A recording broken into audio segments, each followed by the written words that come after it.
नमस्कार साथियों, एमएसआईयू से नेशनल प्रेसिडेंट राष्ट्रीय अध्यक्ष भरत बेनीवाला आप सभी को नमस्कार करता हूं, क्रांतिकारी सवाल पेश करता हूं। और जिस प्रकार से आप लोगों को पता है कि प्रमोट का मुद्दा भारी तरीके से चल रहा था काफ़ी समय से, 2-2.5 महीने से, और उस मुद्दे पे हम लोग काफ़ी अच्छे से काम भी कर रहे थे, लेकिन उस मुद्दे पे दो राय होने की संभावनाएं हो रखी हैं। और वो दो राय होने की संभावनाएं इस तरह से हो रखी हैं कि आज जब हमारी शासन सचिवालय में जो कौशिक जी सर हैं उनसे वार्ता हुई, और जो पूरी तरह से इस मामले को देख रहे थे, वैभव गलेरिया जी हैं, उनको क्या है कोविड पॉजिटिव होने की वजह से 5 दिन के लिए वो उनको एक तरीके से क्वारंटाइन कर दिया गया, आइसोलेट कर दिया गया है। इस वजह से हम उनसे नहीं मिल पाए। आज हमारी मीटिंग थी, आज बुधवार था, और लगातार अब मैंने कहा था कि 23 तारीख से एक बहुत बड़े आंदोलन का हम आगाज करेंगे। अगर प्रमोट छात्रों को नहीं किया जाता है तो प्रमोट के मामले में हमने 2-3 चीज़ें जो मैं आप लोगों को चरणबद्ध तरीके से बताना चाहता हूँ। उसमें सबसे पहला ये था कि भाई हम लोग इतने दिन से वेट कर रहे हैं, काफ़ी समय से हमारे स्टूडेंट्स वेट कर रहे हैं,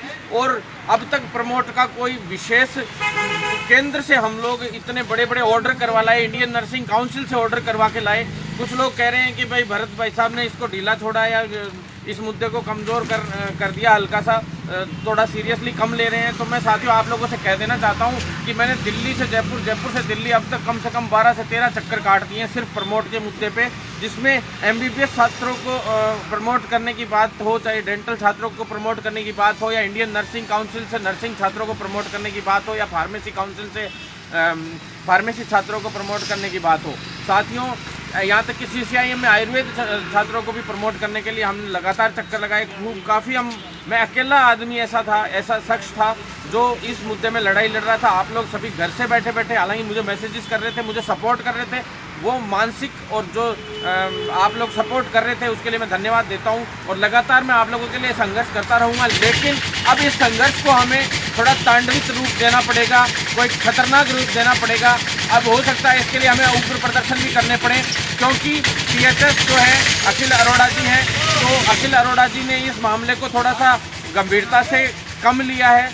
उसको तेज़ी से, मजबूती से हम लोगों को मंत्री जी तक और मुख्यमंत्री तक पहुंचाना होगा। उसके लिए अब से हमारा आज बुधवार है, बुधवार से इस आंदोलन का शुरुआत हो चुकी है। बाकी सारे अभी आंदोलन लगभग आप लोगों को पता है कि सारे के सारे सफल रहे, भर्तियां निकलवाने में हम कामयाब रहे, चाहे कम्युनिटी हेल्थ ऑफिसर की हो, आयुर्वेद मेडिकल ऑफिसर की हो, या अभी जो अन्य भर्तियां मेडिकल ऑफिसर की हो, पैरामेडिकल की भर्तियां हो, चाहे ECG टेक्नीशियन की हो, बहुत जल्द OT टेक्नीशियन की भी आएंगी, और जो आयुर्वेद में जो नर्सिंग स्टाफ के लिए भर्तियाँ हैं उसकी भर्तियाँ हो।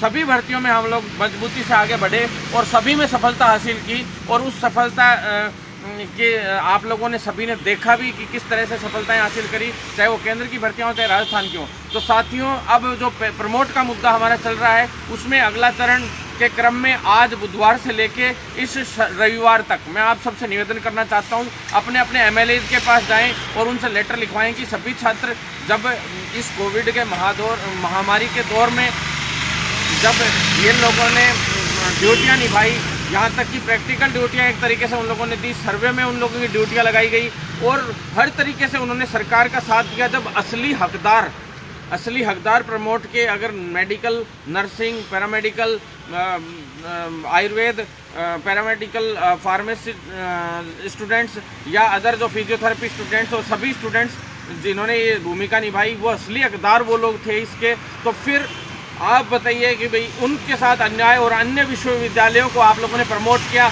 अन्य विश्वविद्यालयों का प्रमोट का मामला हमने सिर्फ 4 दिन उठाया और उसी में सारा काम हो गया।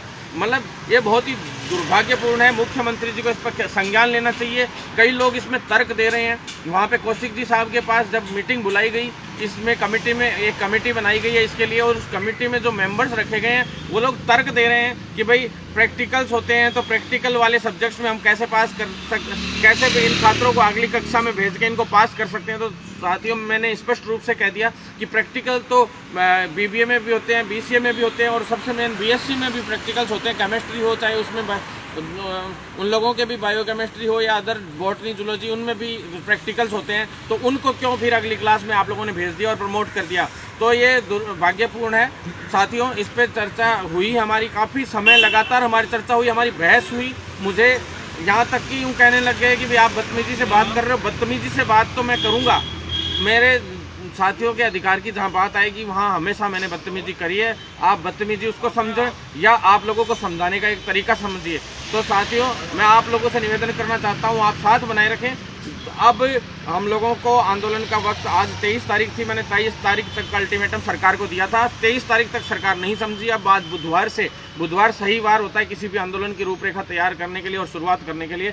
तो साथियों, बहुत पॉजिटिवली हम लोग काम कर रहे हैं और आज से आंदोलन शुरू है। तो आप लोगों से निवेदन करना चाहता हूं कि सभी कॉलेजों से छात्रों ने जैसे नंबर भेजे थे, एक बार फिर से आप लोग मोबाइल नंबर भेजें, चाहे वो नर्सिंग कॉलेजों से हो, चाहे नर्सिंग स्कूल से हो, चाहे पैरामेडिकल कॉलेजेस से हो, चाहे फार्मेसी कॉलेजेस से हो, फिजियोथेरेपी या MBBS, सभी से। चूँकि मैंने MBBS का मामला साफ क्लियर था कि उनको प्रमोट नहीं किया जा सकता, तो उस मामले में अभी मैंने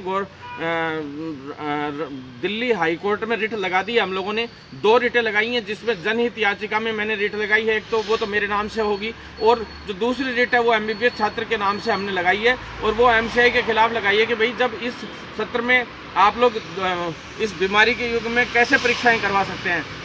इन्होंने आज जो कौशिक जी हैं और जो अखिल अरोड़ा जी हैं, उनका ये कहना था कि अभी परीक्षाएं जब हम करा सकते हैं और करा भी रहे हैं, तो इन परीक्षाओं को कराने में कहाँ दिक्कत आ रही है। तो मैंने यूँ कहा कि भाई आप परीक्षाएं जो करवा रहे हैं वो परीक्षाएं वैसे वाली परीक्षाएं हैं जो सिर्फ 2 या 3 घंटे के, और एक परीक्षा होके और काम निपट जाएगा। जबकि जो अन्य छात्र हैं, चाहे BSc नर्सिंग है, GNM है, पैरामेडिकल है, फिजियोथेरेपी, फार्मासिस्ट, सबके 5-5, 6-6 से लेके 8-8 सब्जेक्ट तक रहते हैं, और एक दिन का गैप दिया जाता है, और रोज़ बार उनका अप डाउन होना और रोज़ एग्ज़ाम देना अपने आप में कोविड से बहुत बड़ी लड़ाई के समान हो जाएगा। एक दिन, अकेले दिन अगर एग्ज़ाम होती और वो भी केवल 1-2 घंटे होती तो कोई बड़ी चीज़ नहीं थी। तो इस एग्ज़ाम को या तो आप लोग ऑनलाइन ओपन बुक एग्ज़ाम के तरीके से करवाइए कि भाई अगर आपको एग्ज़ाम करानी है तो घर से बैठे बैठे छात्र ऑनलाइन एग्ज़ाम दे दे, जैसे कि मध्य प्रदेश और महाराष्ट्र और अन्य राज्यों में करवाया गया है। दूसरा, परीक्षा इस तरह से करवा सकते हैं आप लोग कि भाई आप लोग इंटरनल मार्क्स वगैरह हैं और प्रैक्टिकल मार्क्स हैं, उनके आधार पे आप लोग उनको छात्रों को जो स्कूल की परफॉर्मेंस, कॉलेज की परफॉर्मेंस रही है, उसके आधार पे आप लोग इन लोगों को प्रमोट कर सकते हैं। तो इन छात्रों को इसी प्रकार से कोई प्रमोट कर सकते हैं। तीसरा, मैंने उनको स्पष्ट रूप से ये बताया कि भाई अगर आप लोगों को लगता है तो ऑब्जेक्टिव टाइप इनके पेपर्स करवा दीजिए, ऑनलाइन एग्ज़ाम करवा दीजिए, ABCD के हिसाब से, ABCD के हिसाब से एग्ज़ाम करवा दीजिए। थ्योरिकल पूरी तरह से एग्ज़ाम मत लीजिए, क्योंकि ABCD के हिसाब से या ABCD के हिसाब से एग्ज़ाम करवाएंगे तो उसमें ये फ़ायदा रहेगा कि 1 घंटे में वो एग्ज़ाम ख़त्म हो सकता है। उस 1 घंटे के अंदर उसको पेपर को करवा दिया जाए ताकि ज़्यादा संक्रमण फैलने के चांसेस ना रहें। कई मैंने उनको सुझाव भी दिए और उनको कोई सुझाव अच्छे भी लगे हमारे, लेकिन अच्छे लगने से कुछ नहीं होता। काफ़ी समय से हम लोग इसके लिए स्ट्रगल कर रहे हैं। हमें इसका जवाब अब तुरंत प्रभाव से चाहिए कि एग्ज़ाम होंगे या नहीं होंगे, क्योंकि फिर छात्रों को पढ़ने के लिए समय भी चाहिए। अगर छात्र उस समय में पढ़ नहीं पाएंगे, बार बार उनके दिमाग में यही चलता रहेगा कि हम अगली क्लास में पहुंच गए, हमारे एग्ज़ाम नहीं होंगे, तो इसी भ्रमित होके वो लोग और वो इसकी तैयारी नहीं कर पा रहे हैं। ये मैंने स्पष्ट रूप से उनको कहा कि आप इसका स्पष्ट आदेश दीजिए, अन्यथा हम बहुत बड़े आंदोलन की ओर अग्रसर हैं और आंदोलन हम करेंगे और ज़बरदस्त वाला करेंगे। इस आंदोलन के लिए आप लोग सभी नंबर भेजें तो सभी छात्र साथ देते रहें। हर जिले में, जिला मुख्यालयों पर, जिला कलेक्टरों से लेके हर MLA और सांसद तक ये ज्ञापन जाना चाहिए और लेटर बनवा के आप लोग सरकार को भेजेंगे, अखिल अरोड़ा जी को भेजें। अरोड़ा जी से बात भी हमारी हुई, अखिल अरोड़ा जी से हमारी बात हुई, उसमें साफ रूप से मैंने कह दिया, जब इंडियन नर्सिंग काउंसिल ने प्रमोट कर दिया था, फार्मेसी काउंसिल ने प्रमोट कर दिया था छात्रों को, और जो अन्य काउंसिल थे 1-2 उन लोगों ने प्रमोट करके जब भेज दिया, तो उसके अंदर आप लोगों ने, सभी बच्चों ने, जितने छात्र थे, उन्होंने पढ़ाई एक तरीके से छोड़ दी। उन्होंने सोचा जब केंद्र ने कर दिया तो राज्य सरकारें तो अपने आप करेंगी।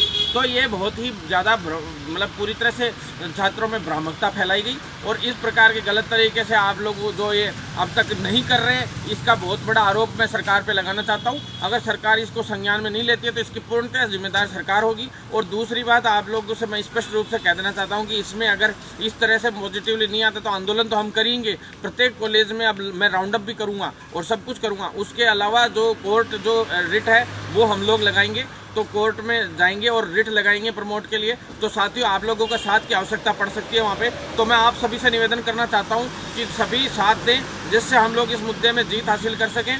मैं प्रमोट भी कराऊंगा तो इस हिसाब से कराना चाहता हूं कि आप लोगों की मार्कशीट में प्रमोट ना लिखा हुआ है, एग्ज़ाम भी लिखा हुआ है, प्लस आप लोगों को प्रमोशन का भी काम हो जाए और इजीली कोई तरीके से आप लोगों का सॉल्यूशन निकल जाए, ताकि मेरिट आधार पे अगर कोई भर्तियां कल को होती है छोटी मोटी अगर गलती से, ज़बरदस्ती ये सरकारें करा देती है कई बार, तो तब भी आप लोगों की परसेंटेज में ऊपर नीचे का आप लोग मुझे दोष नहीं दो भविष्य में कि भाई भरत भाई साहब ने उस टाइम हमें प्रमोट के चक्कर में रख दिया और ये मेरिट आधार पर भर्तियां हो गई या ऐसे दिक्कत हो गई। तो साथियों इस प्रकार की बात है। तो मैं आपसे अब बात करता हूं मैं आप लोगों से एग्ज़ाम्स की। तो एग्ज़ाम्स की जो फाइनल ईयर की जितने भी एग्ज़ाम्स थे उनके लिए मेरे पास रिक्वेस्ट आ रही थी, वो मैंने कंप्लीटली तैयारी कर दी है पूरी। जीएनएम थर्ड ईयर की आप लोगों को बता ही दिया, ओल्ड स्कीम हो चाहे न्यू स्कीम, अभी 28-29 तारीख के बाद में एग्ज़ाम्स लगातार होंगे। और दूसरा बीएससी नर्सिंग के जो एग्ज़ाम्स थे तो उनकी मैं आपको बता देना चाहता हूँ 15 अक्टूबर से 18 अक्टूबर के बीच में बीएससी नर्सिंग फाइनल ईयर के एग्ज़ाम शुरू करवा दिए जाएंगे लगभग, और बाकी हम लोग बैठ के डिसाइड कर लेंगे time table exam controller sir से।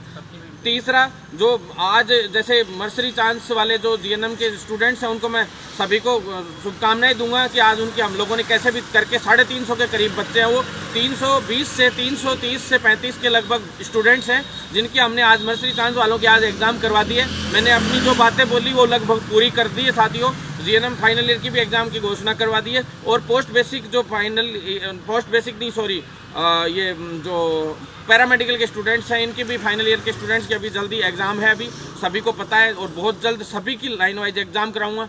सबका एग्ज़ाम शेड्यूल हम फिक्स करवाना चाहते हैं, उसके लिए भी आप लोगों के साथ की आवश्यकता पड़ेगी। तो आप लोग निरंतर साथ बनाए रखें इसी तरह से, और हम लोग इसी तरह से आप लोगों के लिए लड़ाई लड़ते रहेंगे। आप लोग अपना प्रमोट होने चाहिए, किस तरह से होने चाहिए, नहीं होने चाहिए, उसके लिए आप लोग राय कमेंट बॉक्स में ज़रूर भेजें। अपने फ़ोन नंबर ज़्यादा से ज़्यादा भेजें जिससे हम इस आंदोलन को मजबूत कर सके। साथियों, Bharat Beniwal YouTube channel subscribe करें, पेज और ट्विटर पे फॉलो करें, जिससे ज़्यादा से ज़्यादा हम और ज़्यादा मजबूत हो सके और इस आंदोलन को और मजबूती से लड़ाई लड़ सके।